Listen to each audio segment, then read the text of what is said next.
ישראל, אדוני אלוהינו, אדוני אחד. שמע ישראל, אדוני אלוהינו, אדוני אחד.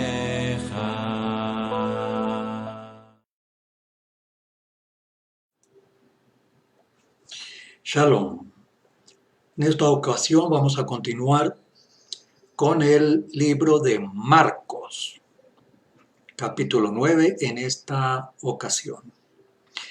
Siempre recomendamos que seamos como los hermanos de Berea. Lo encontramos allí en el libro de Hechos 17:11 que nos dice: y estos eran más nobles que los que estaban en Tesalónica, pues recibieron la palabra con toda solicitud, escudriñando cada día las Escrituras para ver si estas cosas eran así. Muy bien, nos presentamos ahora delante del Todopoderoso Israel para pedirle perdón por nuestras ofensas. Padre Todopoderoso, aceptamos y confesamos que te hemos fallado y te pedimos perdón, Rey, porque nuestra falla ha sido de pensamiento, de palabra, por acción o por omisión, Padre Todopoderoso. Te agradecemos que nos hayas guardado con vida hasta este momento, Padre Todopoderoso, y te pedimos perdón, que tengas misericordia, que nos des un corazón nuevo y un corazón sano para que tu palabra penetre en lo más profundo de nuestro corazón y produzca frutos para tu honra y alabanza por los méritos del Mesías Yahushua. Amén. Shalom. Nuestro estudio sobre Marcos, libro de Marcos, capítulo 9. Y vamos a comenzar con la lectura. En esta ocasión vamos a leer todo el texto y vamos a hacer comentarios, a ver qué nos va revelando la misma escritura. Marcos 9:1 nos dice: también les dijo, en verdad les digo que hay algunos de los que están aquí presentes que no gustarán de la muerte hasta que hayan visto venir el reino de Yahweh con poder. Muy bien, vamos a comentar sobre esto, que si sacamos el verso de contexto, entonces pudiera haber un punto de confusión. Pero en el verso siguiente vemos que la historia continúa y la misma historia nos cuenta en qué consiste eso que vieron estos discípulos. En el verso 2 vemos lo siguiente: en efecto, 6 días después, Yahushua llevó consigo a Kefá, a Jacob y a Johanán y los hizo subir aparte, a solas, a un monte alto y se transfiguró delante de ellos.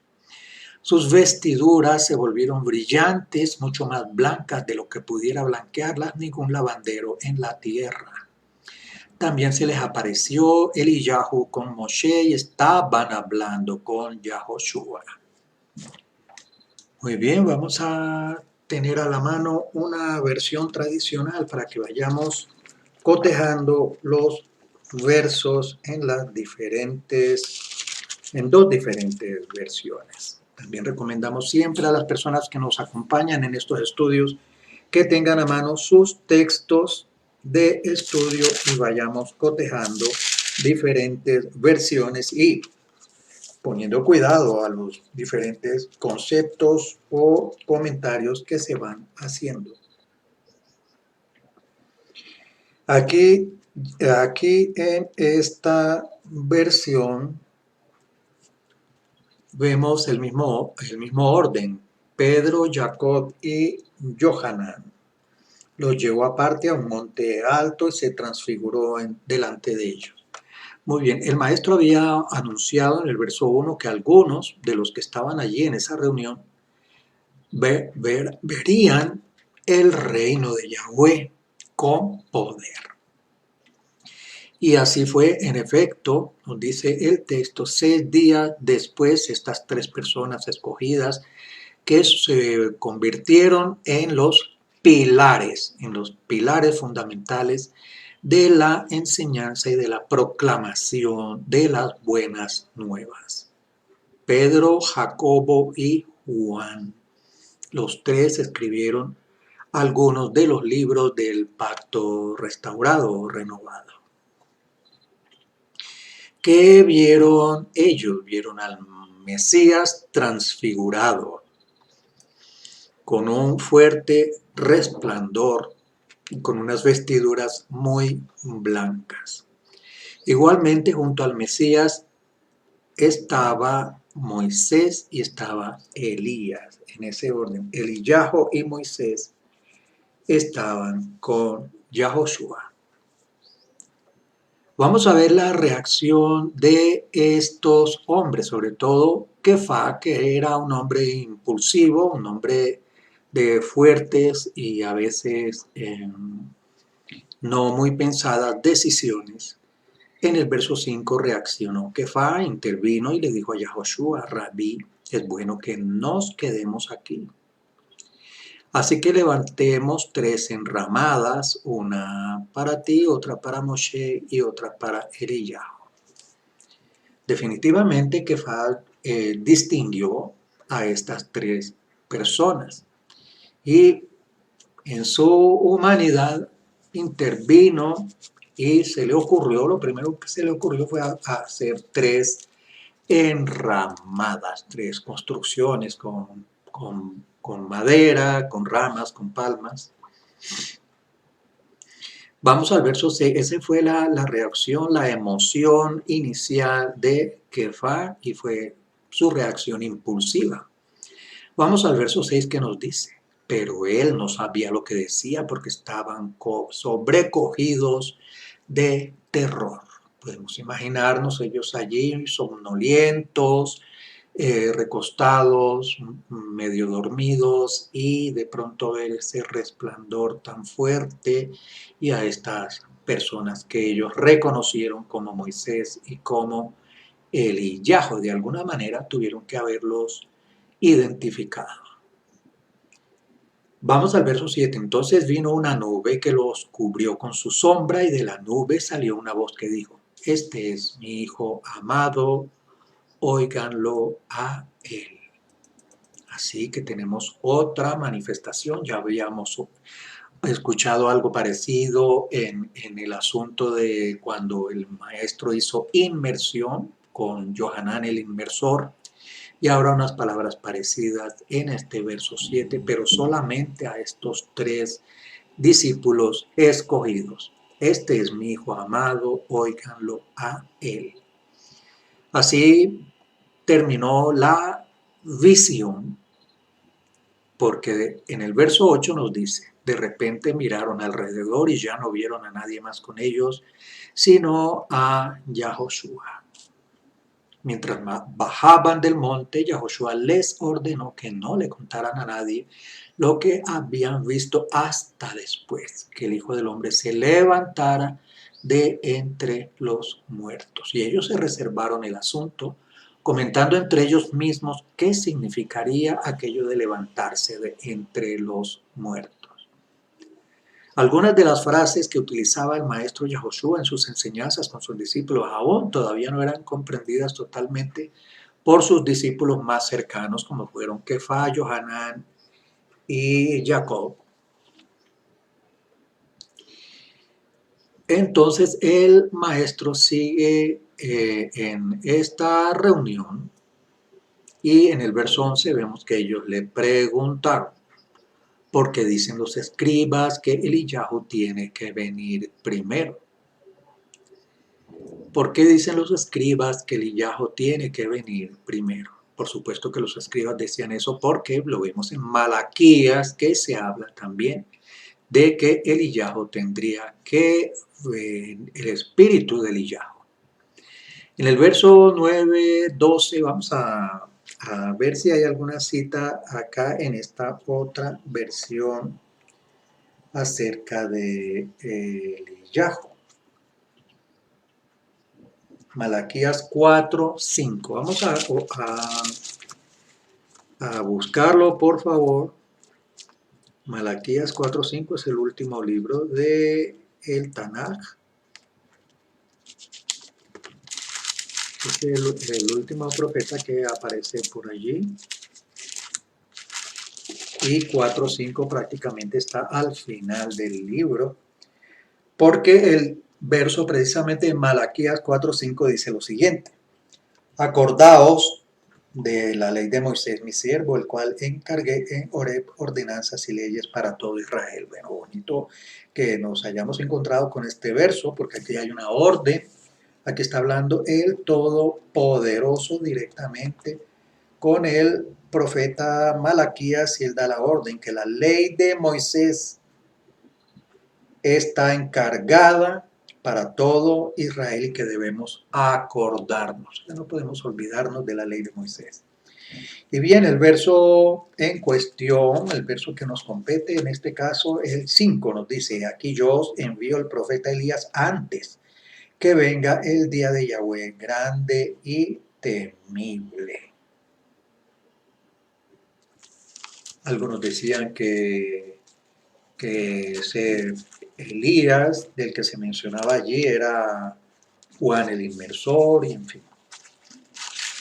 Entonces estamos viendo allí la pregunta que le hacen al maestro: ¿por qué dicen los escribas que Eliyahu tiene que venir primero? Precisamente porque lo vimos allí en Malaquías 4:5. Él le dice: de verdad, Eliyahu viene primero y restaura todas las cosas, pero como está escrito sobre el Hijo del Hombre, que tiene que padecer mucho y ser menospreciado, en el verso 12.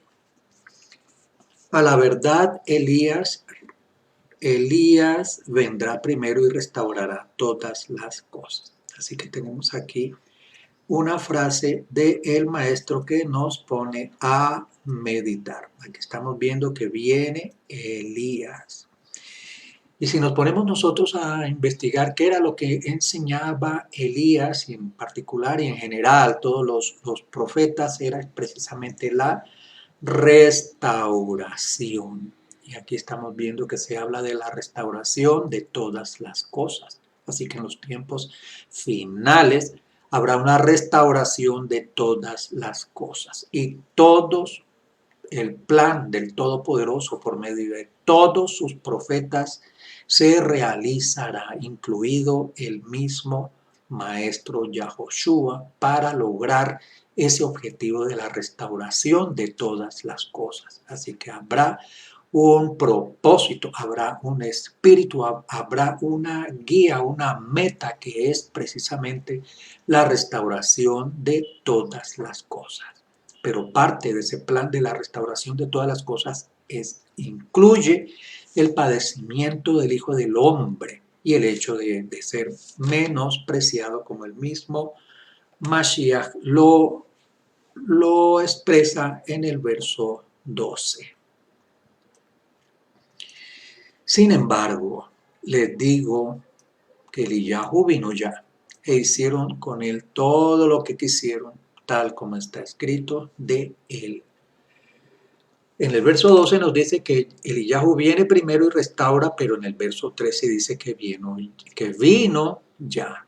O sea que parte del objetivo de todas estas enseñanzas de los profetas ya se cumplieron. Sin embargo, con todos los profetas, como lo hemos visto también y como los vimos en algunas de las parábolas que nos enseña el maestro, hicieron con él, no solamente con Eliyahu, sino con todos los profetas, lo que quisieron.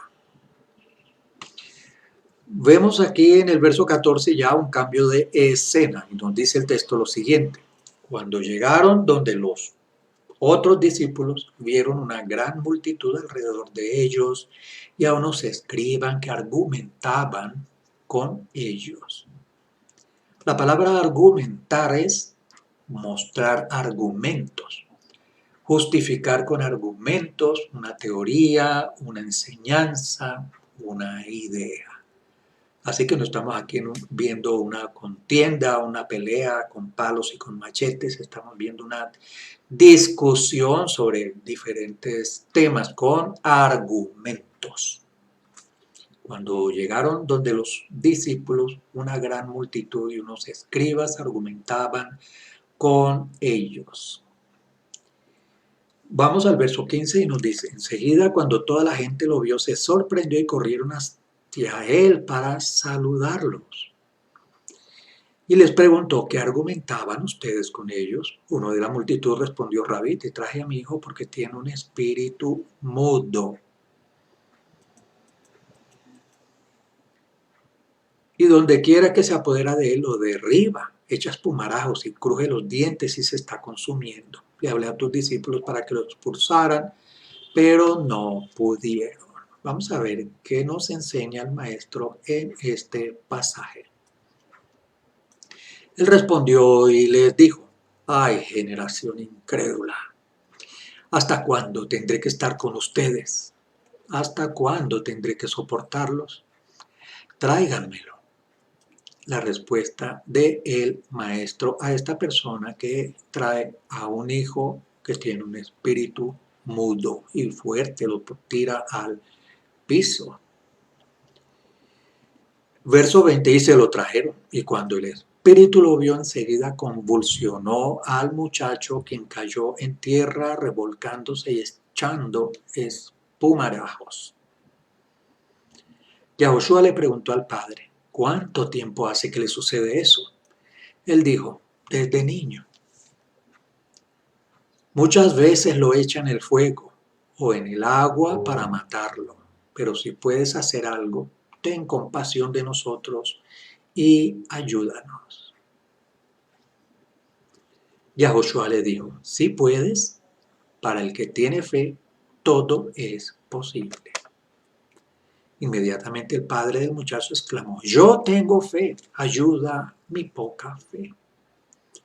Pero cuando Yahoshua vio que la multitud se aglomeraba, reprendió al espíritu inmundo diciéndole: espíritu mudo y sordo, yo te mando que salgas de él y nunca más vuelvas a entrar.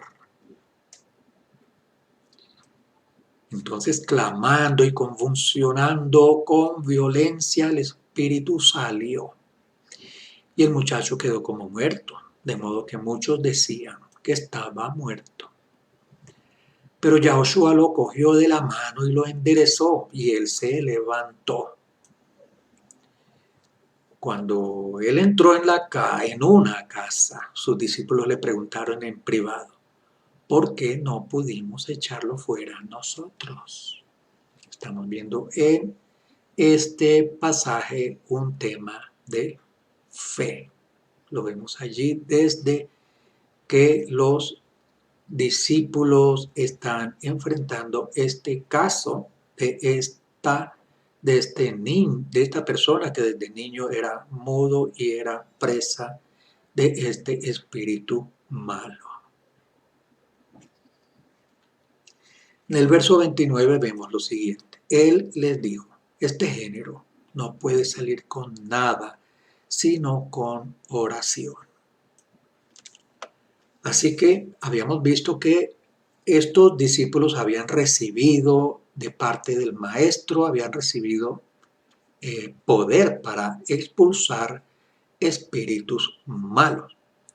Pero el maestro aquí agrega que además de ese poder es necesaria oración. Y este es un género, o sea, esto nos puede llevar a concluir de que hay varios géneros de este tipo de espíritus. Este era un espíritu mudo y sordo, pero de una fuerte violencia. Sin embargo, el espíritu obedeció la orden del maestro. Y vamos a ver cómo es la orden que da el maestro. Y la orden es: yo te mando que salgas de él y nunca más vuelvas a entrar.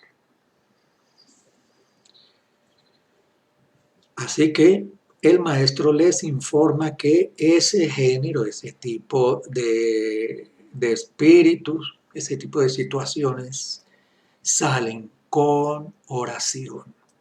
Así que tenemos aquí un instrumento muy fuerte en el tema de la expulsión de espíritus malos.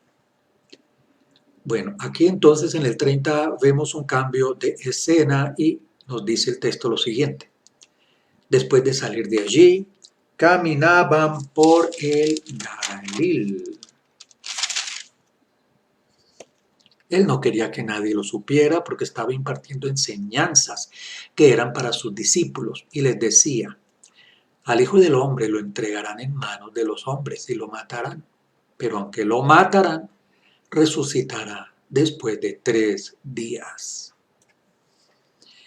Estos momentos ya el maestro empieza a hacer un énfasis especial en la enseñanza para sus discípulos en particular.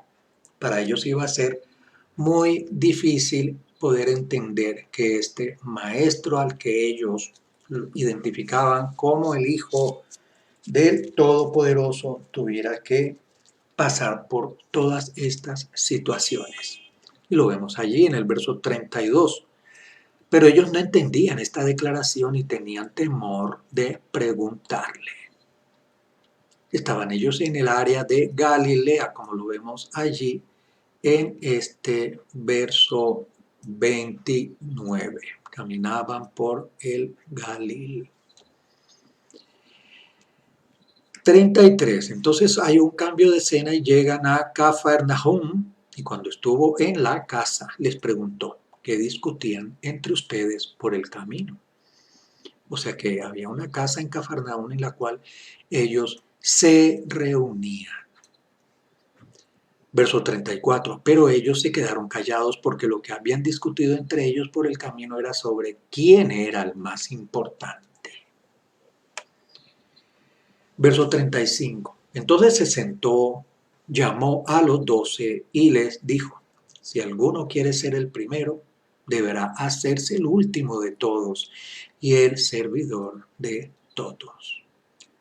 Vemos este tema porque ellos venían discutiendo quién sería el líder o quién sería la cabeza de ese grupo, en fin, ese tipo de temas que suelen surgir en un grupo y de todas maneras en un grupo siempre, aunque a veces no surge un líder en forma natural, ese líder entonces es escogido entre ellos mismos. Pero en este caso el maestro utiliza esa inquietud, esa discusión para una enseñanza acerca de cómo debe ser verdaderamente un líder.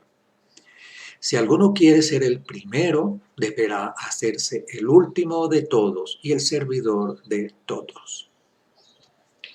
Y tomó a un niño y lo puso en medio de ellos y cogiéndolo en brazos les dijo, el que en mi nombre recibe a alguien como este niño, a mí me recibe.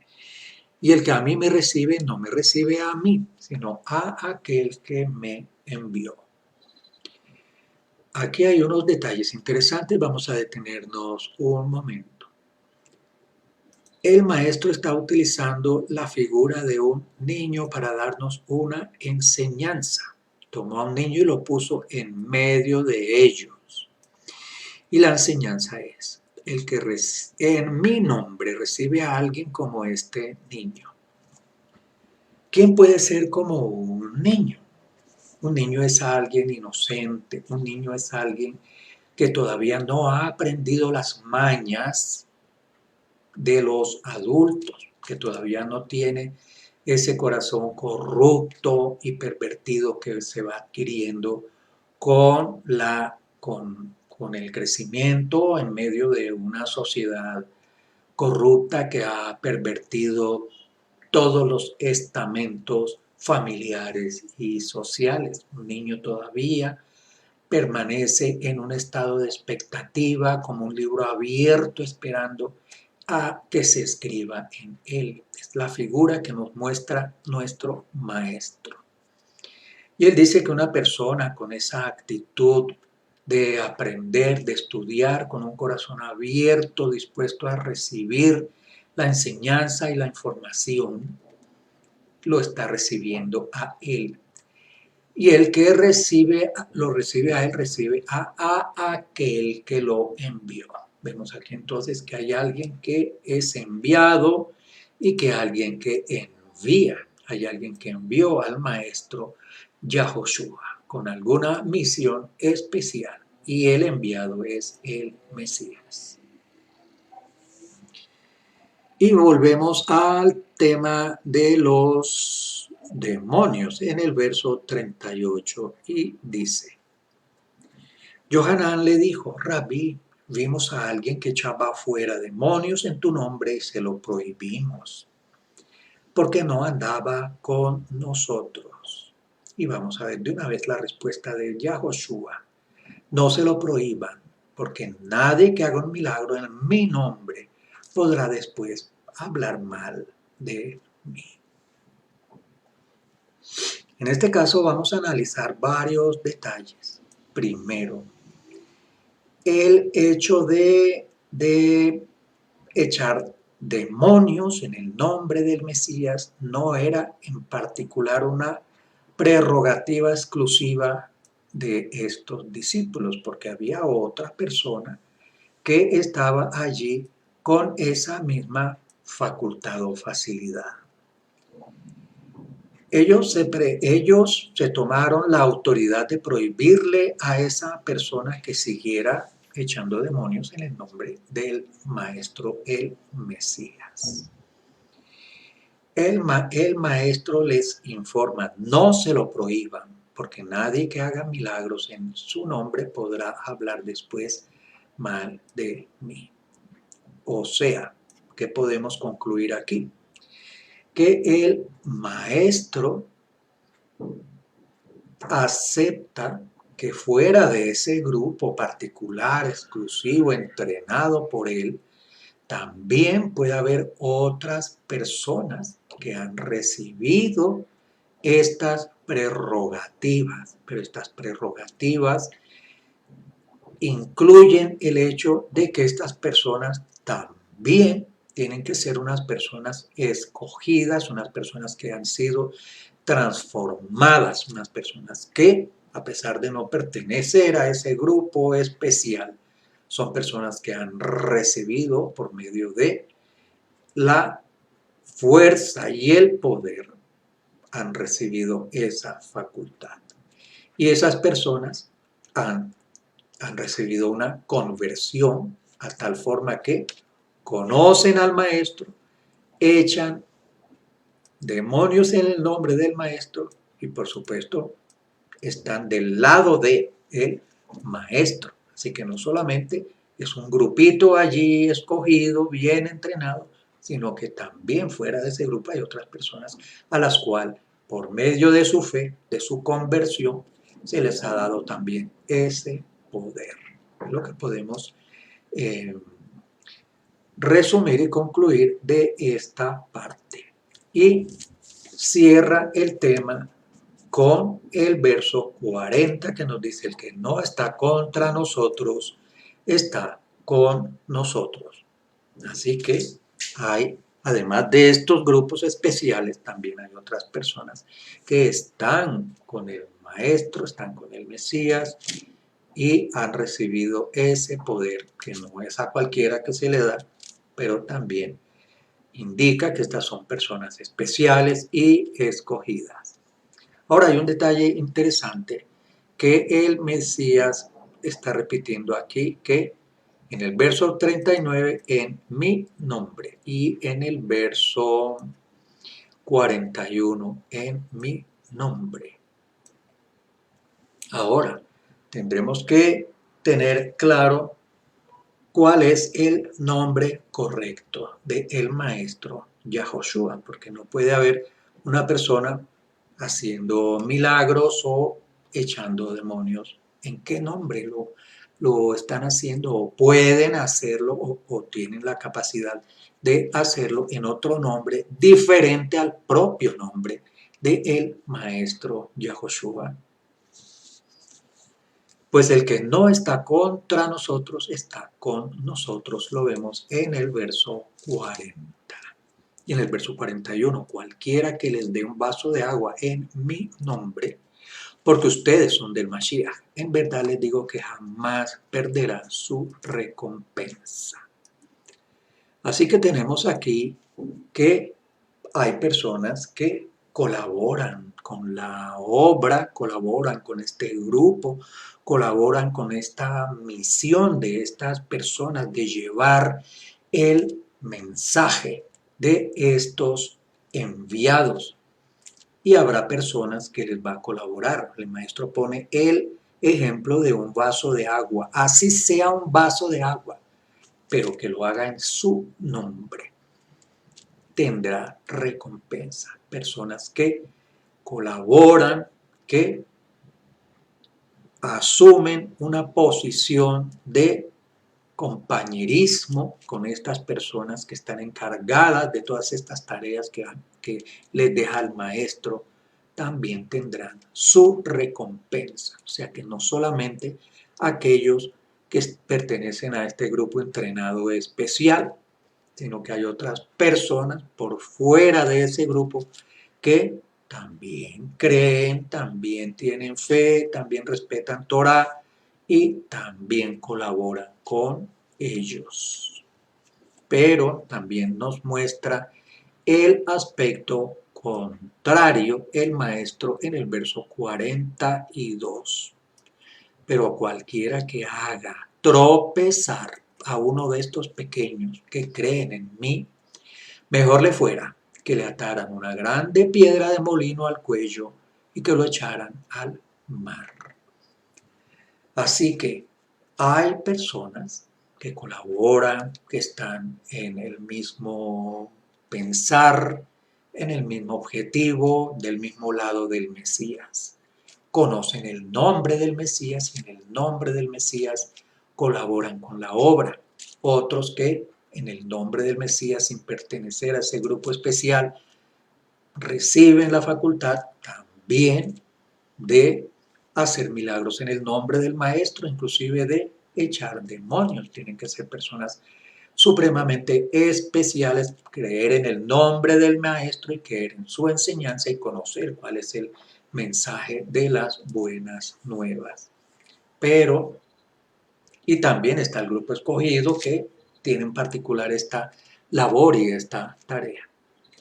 Pero en el verso 42 vemos que a cualquiera que haga tropezar a uno de estos pequeños que creen en mí, mejor le fuera que le ataran una piedra y lo echaran al mar.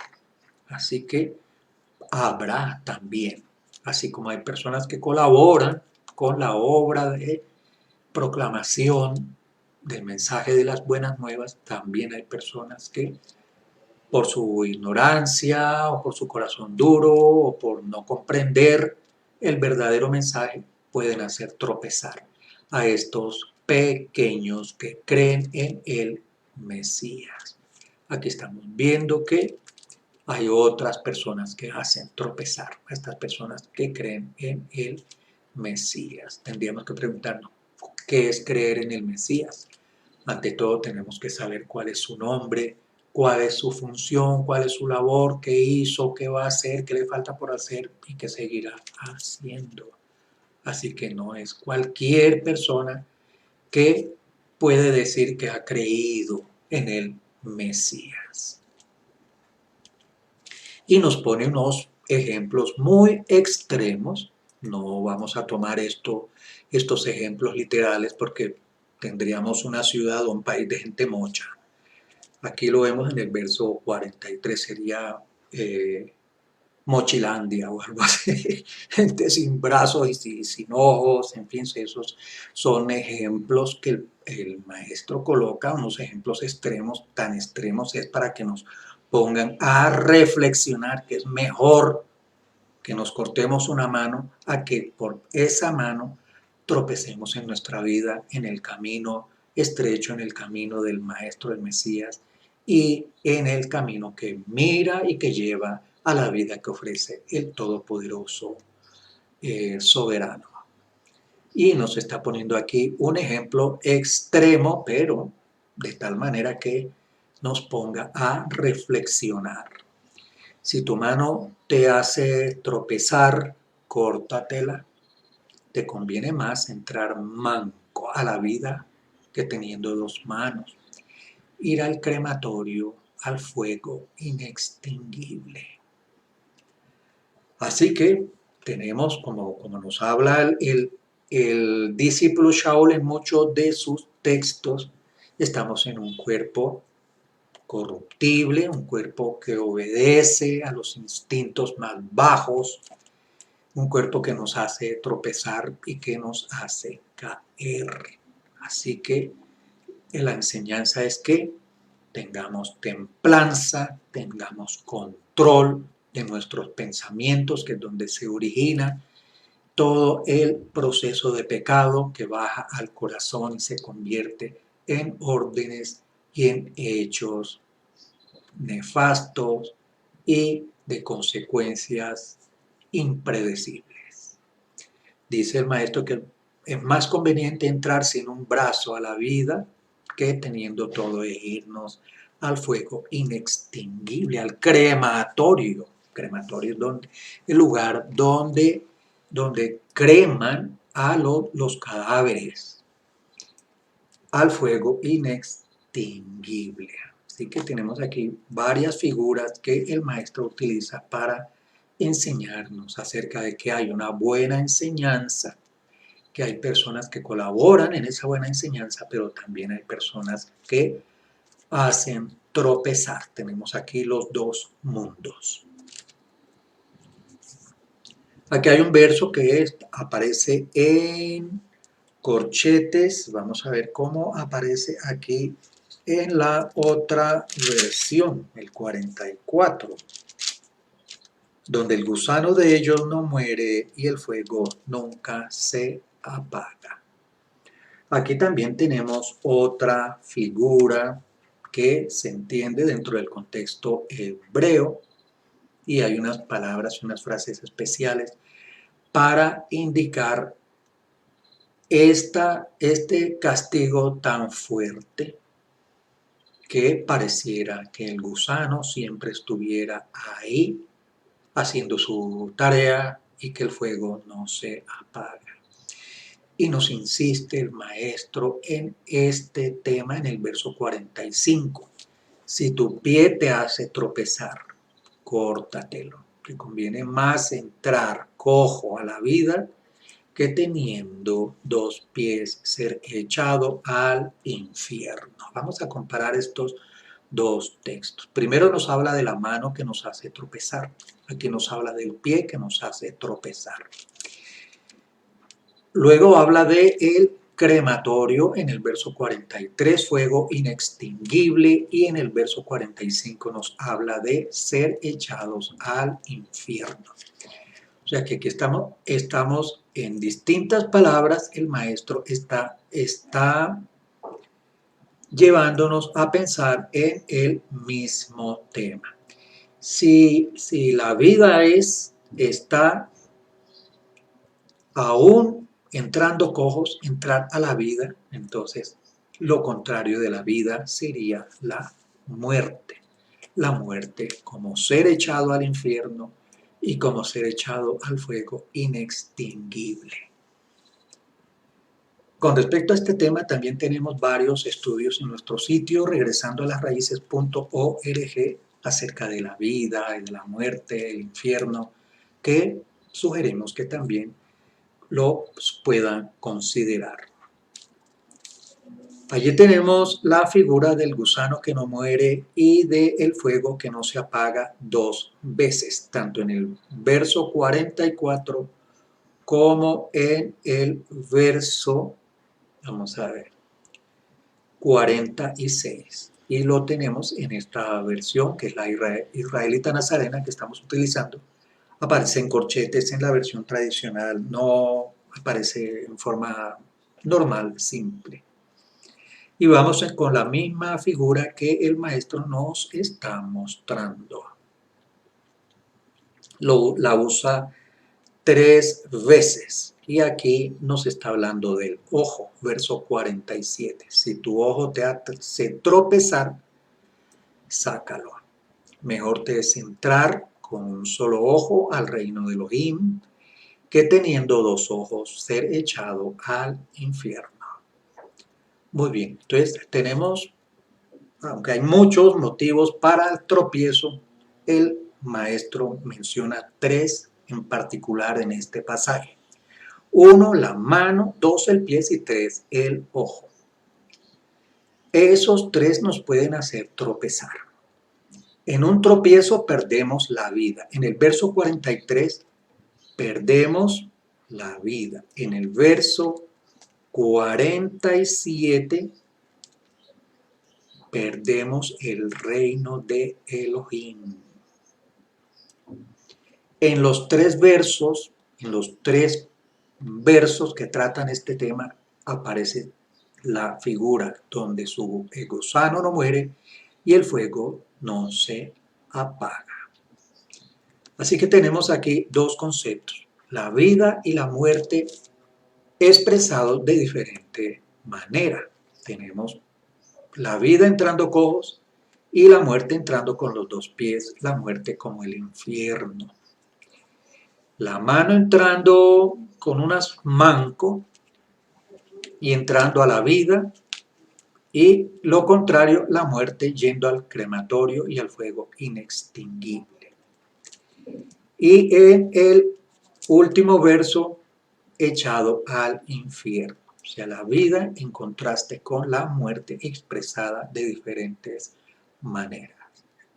Y el gusano que no muere en 3 ocasiones. Verso 44, gusano que no muere y fuego que no se apaga. Verso 46, gusano que no muere y fuego que no se apaga. Verso 48, gusano que no muere y el fuego que no se apaga. 3 veces mencionado este tema y 3 objetos de tropiezo, la mano, el pie y el ojo. Un tema para reflexionar y para meditar. Vamos al verso 49 y nos dice, porque todos serán salados para el fuego. ¿Qué significa esta frase? Vamos a ver la siguiente. La sal es buena, pero si la sal pierde su sabor, ¿con qué la salarán? Tengan sal en ustedes y vivan en paz unos con otros. Así termina el capítulo número 9. Muy bien, vamos a meditar un poco sobre el verso, sobre la sal. El tema de la sal viene seguidamente de esta advertencia de los 2 polos, la vida y la muerte. La sal es buena. Y nos dice en el verso 49 que todos serán salados para el fuego. O sea que podemos aquí incluir todos a esos que no han tropezado y también a los que tropezaron. Todos van a ser salados para el fuego. ¿Qué nos dice el fuego? El fuego es un medio de purificación, un medio que permite separar unos materiales de otros, un medio que sirve para limpiar y para sacar y para purificar. Verso 50. La sal es buena, pero si la sal pierde su sabor, ¿con qué la salarán? Tengan sal en ustedes y vivan en paz unos con otros. Así que la conclusión de este tema sobre el tropiezo, sobre la vida, sobre la muerte, sobre el fuego inextinguible, el infierno y el gusano que no muere y el fuego que no se apaga, nos lleva a que todos serán salados. Por eso la recomendación, más bien la orden o el deseo de nuestro maestro es que tengamos en cuenta que debemos tener sal siempre en nosotros. ¿Por qué? Porque la sal es buena, la sal purifica, la sal limpia, la sal sirve para conservar los alimentos, conservar materiales con la sal. Así que para no tropezar ni por la mano, ni por el pie, ni por el ojo, el maestro nos sugiere mantener sal en nosotros, mantenernos puros, mantenernos limpios y de esa manera vivir en paz unos con otros. Así concluye el capítulo 9 y nos preparamos para, mediante el Todopoderoso, la siguiente sesión con el capítulo 10. Hermosas, profundas enseñanzas del maestro Yahushua HaMashiach en el libro de Marcos.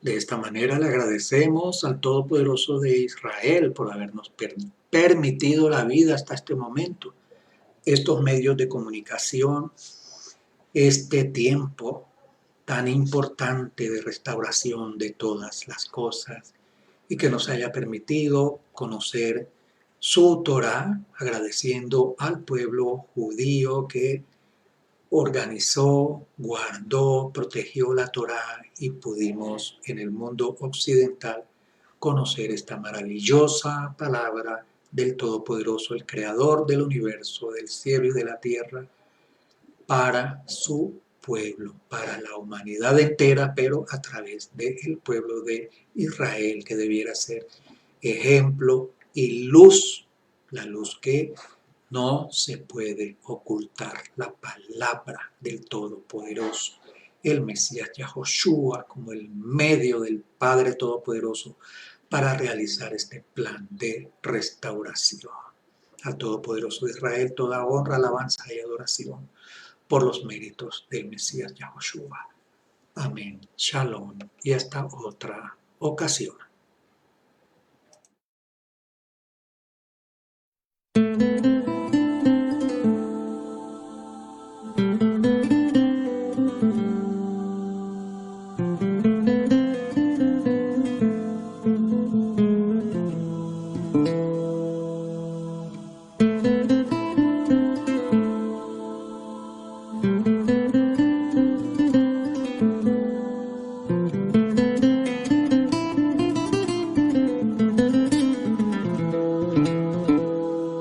Shema Yisrael, Adonai Eloheinu, Adonai Echad.